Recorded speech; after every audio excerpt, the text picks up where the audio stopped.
Have you ever had a really bad edible experience, Action? You know what? You just kind of have to go with it. You just have to go with the flow, go with the wave. A good friend of mine who's sitting over here and on the couch has had some pretty interesting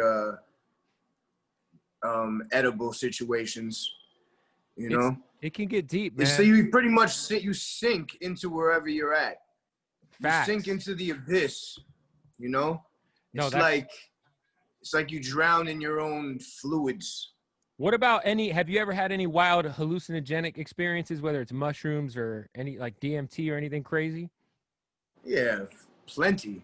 There's always a crazy situation. What's the craziest trip?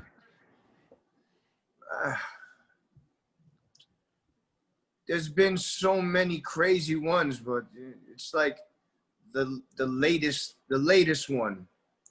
The latest one is always the craziest one, is because you remember it the most.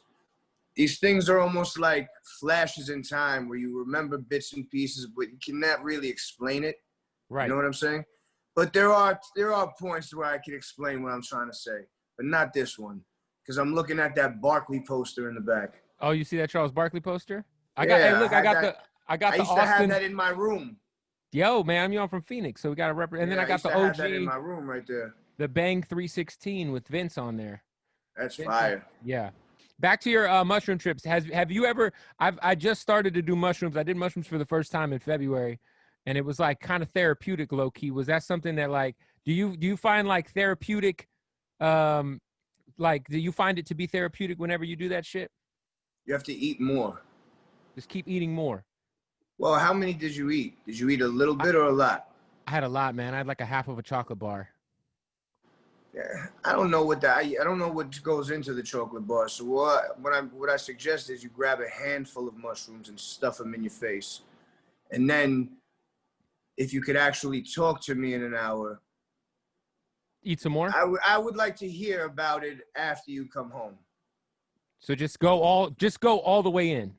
Well, what's the fun in not? You know, you're gonna fucking have a little piece of chocolate bar. Who even knows what you're doing? You might have just taken fucking, you know, who knows? They might have put shiitake mushrooms in there, and you're fucking eating shiitakes, and you're feeling funny. What would be the advice you'd give to anyone as far as like your surroundings or where you need to be at mentally before you take all those shrooms to the face? Because is it a lot about who you're around and where you're at?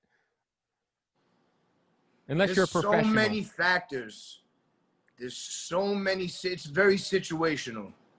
Situational. You know? Yeah, it's like you have to be fucking Bill Belichick to get it right. But for real, at the end of the day, you have to, you know, you'd like to be in nature, but there's been times where I've had some sicko trips inside, you know. That's what's up. We lost, you know, there's been times where hours have been lost, days have been lost. You wake up, you have no idea what's going on.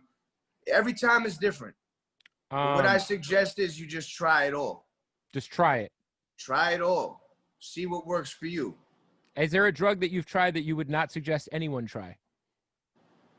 Yeah, don't smoke dust. Don't do angel dust. Is that considered angel dust? I'm talking about when you dip a cigarette or you dip a blunt into that fucking liquid formaldehyde. Yeah, the shit Method Man used to rap about. Dust, dip. Yeah, Philly rappers like that shit. Philly people, it was a big deal over there. It was big in like Staten Island and the Bronx. Stay away from the dust. Uptown. Yeah, no, dust is no good. That was a bad experience for you. Yeah, I remember I hit the dust and I got the flu for 14 days. Shit. Yeah. That's crazy. It was like fucking 15 years ago, but. Yo, that's crazy. Yeah, it was bad.